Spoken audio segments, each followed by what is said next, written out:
Welcome, welcome, welcome, everybody, to another great episode of Real Life Matters. And of course, I am your host, DBoss, and I'm just welcoming and wishing everybody this month a happy, Black History Month or 2025.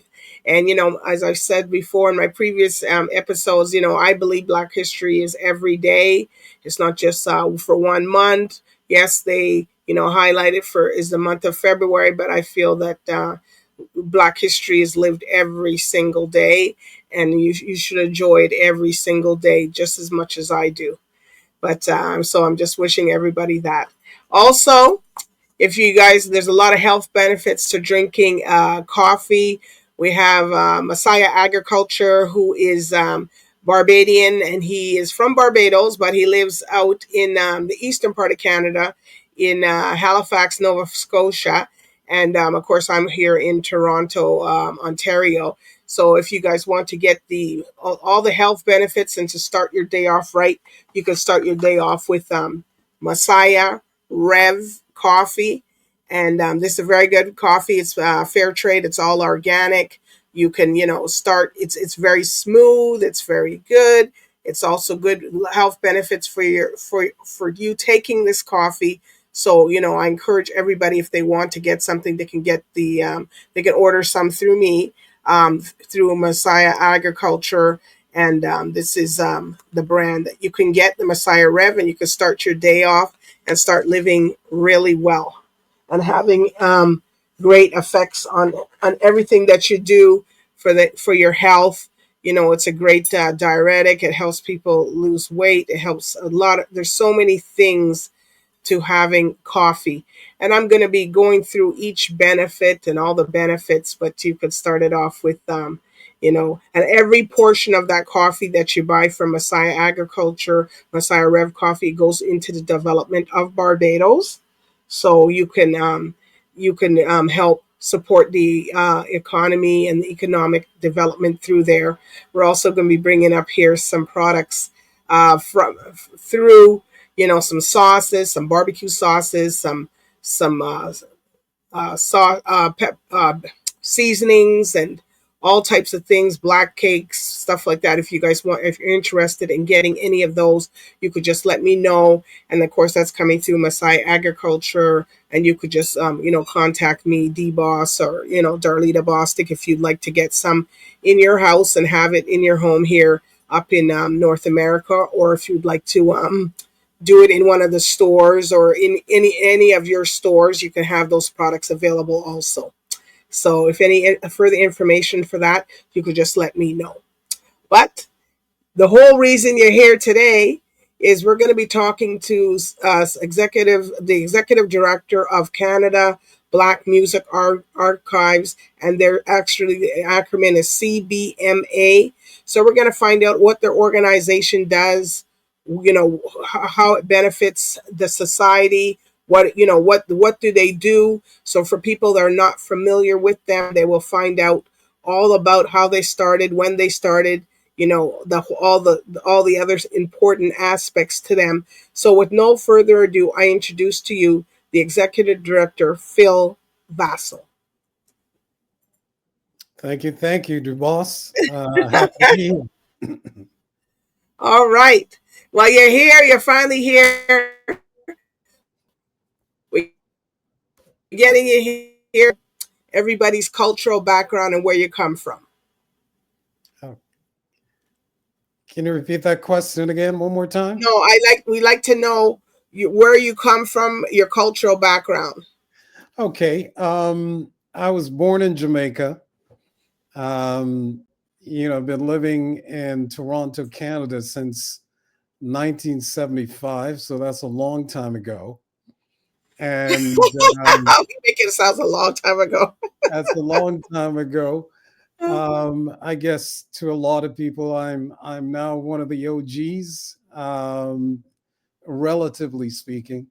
But I can say my roots are Jamaican, definitely. But I do embrace the diaspora in many ways that I can. I think about some of the inspirations that I've had over the course of my life, and they've always felt, a kinship to the African diaspora. So Okay. that's how I grew, and I've always felt close to that. I published Word Magazine. It's an award-winning magazine in Toronto. Lasted for 20 years. Then my wife and I, who also founded Word, we went on to producing music festivals. So I've produced the Irie Music Festival, which lasted for 20 years. Wow. Also produced the Toronto Urban Music Festival, which was another platform aimed at giving young Black creatives in that space an opportunity to showcase their work. And while it wasn't exclusive to young Blacks, it embraced a different kind of reality that we were seeing here in Toronto. um, some of those in your audience may not know this, but Toronto is the most culturally diverse city on the planet. Okay. And so that exposes us to a lot of different people, a lot of different cultures. And I've always felt that whether it was through Word Magazine or through the music festivals, I felt I had a duty to share the knowledge, share the information that I have, so it can become something that is empowering to all the people who partake and participate with it. Now, after producing, three music festivals and Word Magazine, I, my wife and I decided that we needed to continue our work, but this time in terms of building a digital archive. We looked around and realized that there was nobody documenting the history of our music here in Canada. Okay. And there's one other person at the time that I became aware of who had created Northside Hip Hop to celebrate those who are north of the 49th parallel, which is to say Canada. And we connected. We talked about what he was doing. I brought him in to speak to my students and interns for the Canada Black Music Archives. And in terms of the Canada Black Music Archives now, I should tell you that we started in 2020 when the pandemic started. We wanted to gather with everybody to meet in a space where we could meet and talk, but the pandemic forced us to elevate what we were doing from just being an archive to being a digital archive. Okay. And so, what that meant is whether you were on the East Coast of Canada or here in Toronto or on the West Coast of Canada or Central Canada, we were able to meet with the people that we were working with. And I can tell you, we've worked with people who are based in the USA, people who are based in India, people who are based in the UK, and other parts of the world, all of whom shared the same thing, which was a love and a passion for doing the research, the documentation, and ultimately the preservation of Canadian Black musicians. And we're going back 100 years in terms of our research. I would say it's over 100 years because we've been able to locate and find Canadian Black musicians who were. Okay. So is it all genres of music, or is it just a specific genre that you're It's looking for? it's all genres of Black music. Okay. We didn't want to create barriers to people's understanding of the talent, the diversity of talent, and the music that those who came before us in this generation. We wanted to showcase that. We wanted them to be given their rightful, um, props, I think is the word that I'm looking for the work Okay. we do. But more importantly, D-Boss, it was a way of saying, look, we've got all these amazing archives across the country, but where they fell short was in acknowledging the history of Black people. Okay. All Okay. right. And so we wanted to shift the focus to our musical contributions and to say to Canadians as a whole and to others who are tuning in from other parts of the world, there's a rich tradition of Black history that goes back 400 years. Okay. Matthew DaCosta was known as the first Black person documented in this country in 1601. Okay. I have not been able to go back that far in terms of our research on Canadian Black musicians.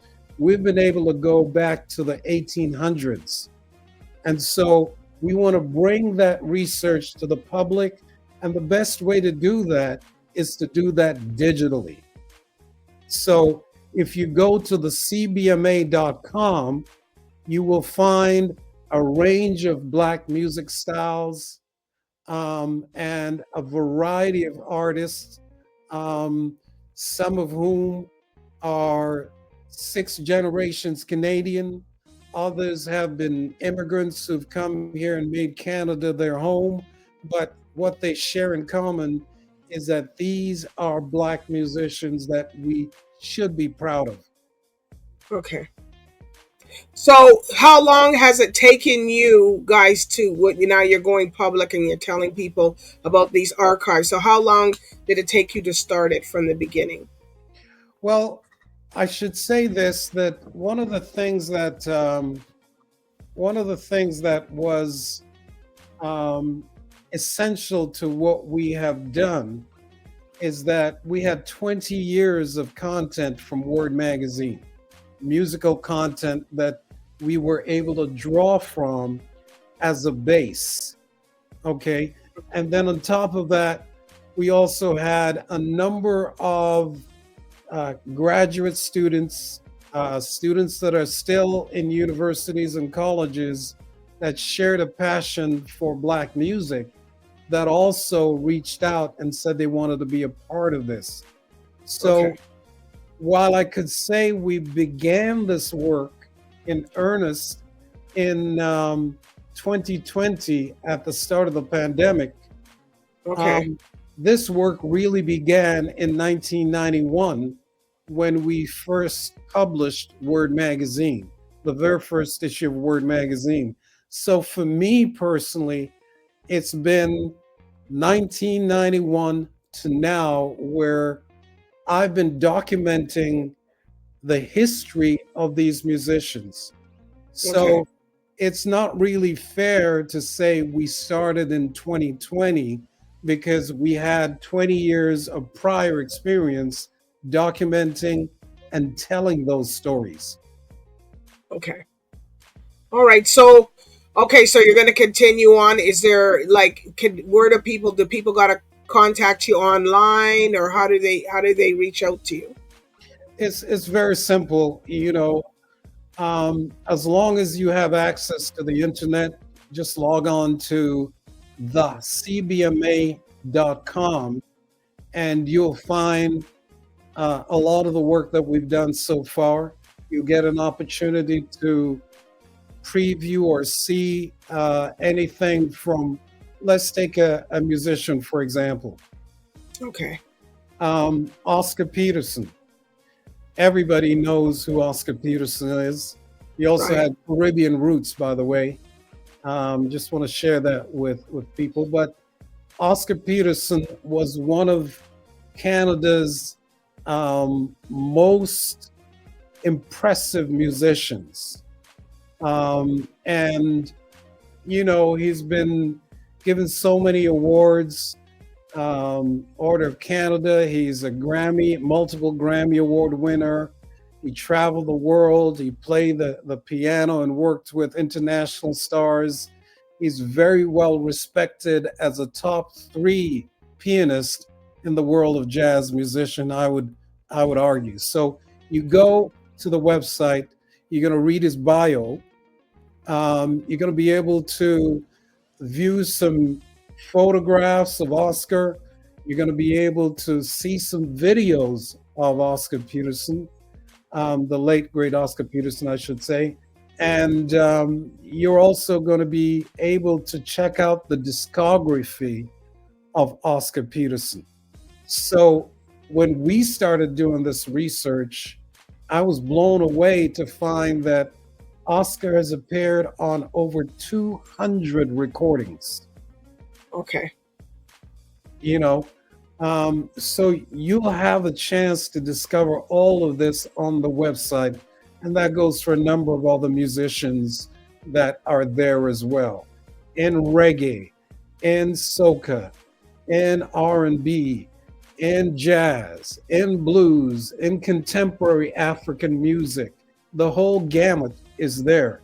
And one of the things I should add is that when we were publishing Word Magazine as a print publication, we made a statement by covering all those genres of music. Rock was also part of it. House was part of it. You know what I mean? We said this is all ours. And so I think we need to celebrate it and celebrate the musicians who a lot of them are forgotten once they pass, once they die. Mm. Okay. So, are they, for your organization, for everybody who supported you, are there any shout outs that you want to give to your people? Well, there's so many people that we've worked with over the last, particularly over the last 5 years, just in Okay. terms of people who've worked with us, volunteers and others outside our organization. We've worked with, I'd say, close to 40 people that have assisted us in terms of researching and documentation, establishing our website, establishing our social media presence, interviews that I've had. In fact, my most recent interview that I've had is with Ivan Berry. And Okay. for those who don't know, Ivan Berry was the co-founder of Beat Factory. And Beat Okay. Factory was responsible for, in a big way, developing the independent hip hop scene here in terms of artists who, quite frankly, did not get any love from mainstream commercial radio. Mainstream commercial radio comes out of a rock infrastructure. So if you were producing rap music or jazz or blues or any other gospel, any of the other forms of music, you weren't getting airplay unless they had these set asides late night. You might be able to get a show for an hour or two or something like that. Okay. That was the environment that these rap artists, for example, had to operate in. And it was hard work. It was difficult work. But one of the things that you learn from this exhibit that we have going on now here in Toronto at the City of Toronto Archives, Okay. that history is very rich. And it includes a number of international artists. Everybody knows Drake, as Yeah. being, the dominant rapper for the last 10 years. Some people may take issue with him now because of the relationship or the lack of a relationship with Kendrick Lamar. But we had other artists that you may know, like Cardinal Official, Maestro Yes. Fresh West, Socrates, Rascals, Swollen Members. The list goes on in terms of Canadian rap artists that we felt 50 years since the discovery of rap music in the United States, we wanted to teach our Canadian brothers and sisters that there was a history of the music here as well. And you can go back to 1979 when we had the Sugar Hill Gang having that mega hit called Rapper's Delight. And within Yes. 2 to 3 weeks, there was an answer to that song by a gentleman known as Mr. Q. He came up with Ladies Delight. So we're Okay. talking about a history where DJs from New York City were coming to Toronto, Torontonians were going to New York City, and there was this interplay and this relationship that went on and still continues. So when you talk about global contributions to rap music and hip hop culture, Canada was one of the first countries that was there sharing our love for the genre and also Right. participating with that. This is the kind of knowledge we want people to become aware of. And we continue to dominate. Drake and The Weeknd right now are two of the three most streamed artists online. So we've come Okay. a long way from Mr. Q doing Ladies Delight back in 1979 to where we are now.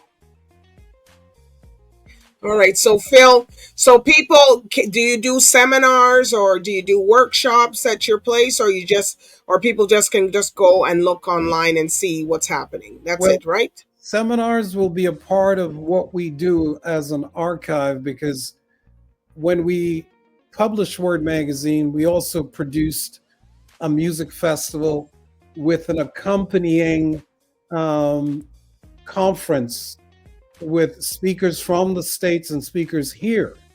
That's something Okay. we've done. Now, we want to bring that back now that we're producing a music archives. So that Okay. will be happening. But what we have done so far that you should know about is we've had showcases where we bring forward some of the people that are in the archives and we say to our community of listeners, here are some icons. So for example, this year we're featuring Dream Warriors.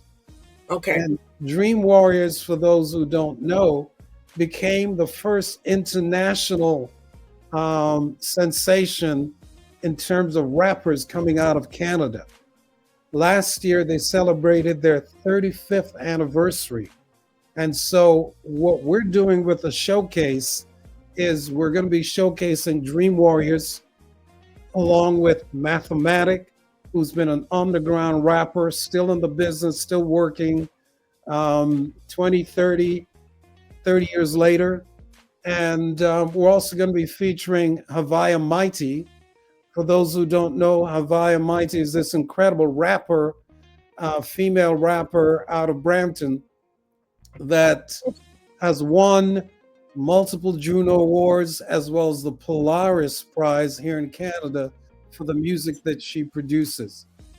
We're Okay. also in the tradition of the development of rap music.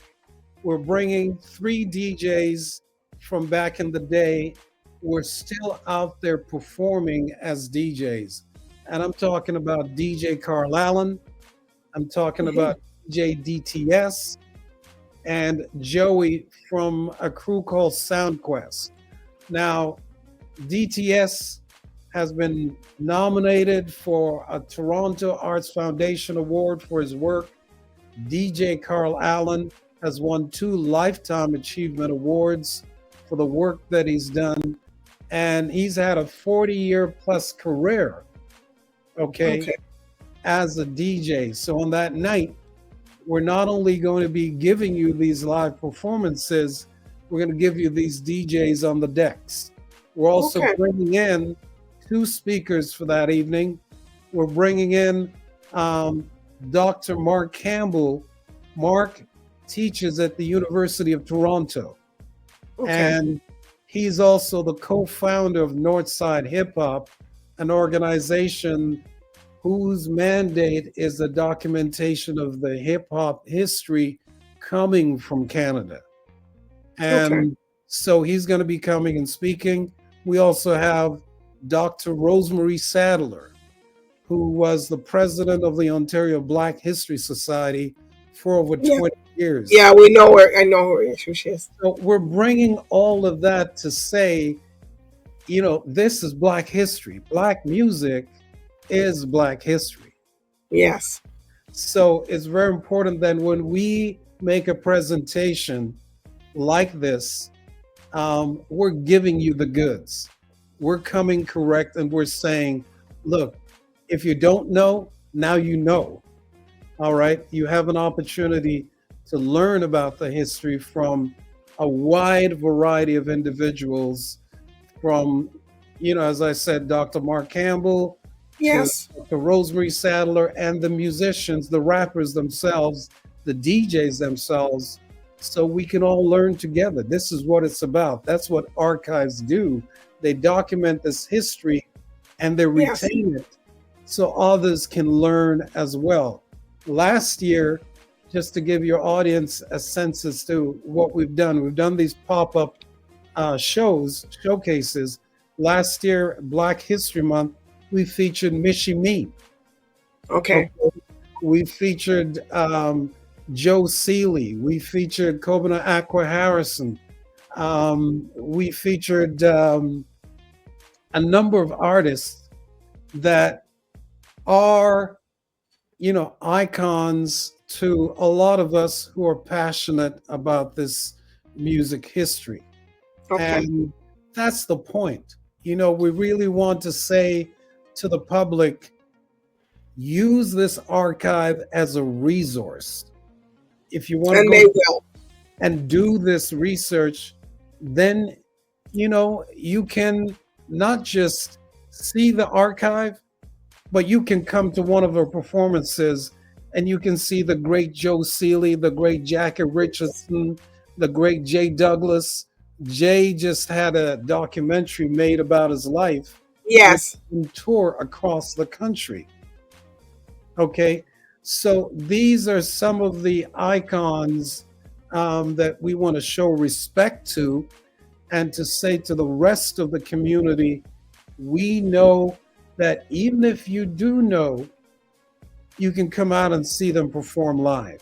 But if you Okay. don't, please come out on February 21st at the City of Toronto Archives on Spadina Road. It's at 255 Spadina Road, below Casa Loma. Okay. And it's an opportunity for you to see the exhibit. It's also an opportunity for you to see some of these artists stepping on the stage and performing in an intimate and interactive type session. Okay. All right. Well, Phil, this has been great. You explained a lot of stuff to everybody. So, everybody should know exactly what's going on. So, I encourage people to go out there. Phil's also very versed on all of this, all the information with the, the archives for who they're going to be featured. So go to the, you just to tell everybody the website before you go. Yes, the website is the CBMA.com, short for Canada Black Music Archives. And I guarantee you, you will see some new information there that you may not have known about. And I challenge the audience, once they do go and check it out, if you see some artist that is missing from this archives that you believe should be there, reach out to us. Each one, reach one, teach one. And we want to be able to share that knowledge to the public, and especially to the education system. The schools don't have much going on in terms of documenting and sharing Canadian Black music history. So that's part of our objective, to make it accessible for the school systems as well. Okay. Well, Phil, I wish you all the success on your upcoming event, and I encourage people to go to the website. Just like you said, if you see somebody that's not there, just let them know, reach out to them. So, it's been a pleasure having Phil Vassell from the Canadian Black Music Archives, CBMA. You can go to the website, the CBMA, and you can go and look and see and pull up all the people that you would like to know and who. And if even if you don't know, you could see all the musicians and the artists from all different genres of music. All Yes. right. And once again, it's the CBMA.com. Thank you so much, the boss. Oh, I thank you, everybody. Thank you for sharing us the journey. So peace out, everybody. Good night. Bye for now. Take care. Yeah.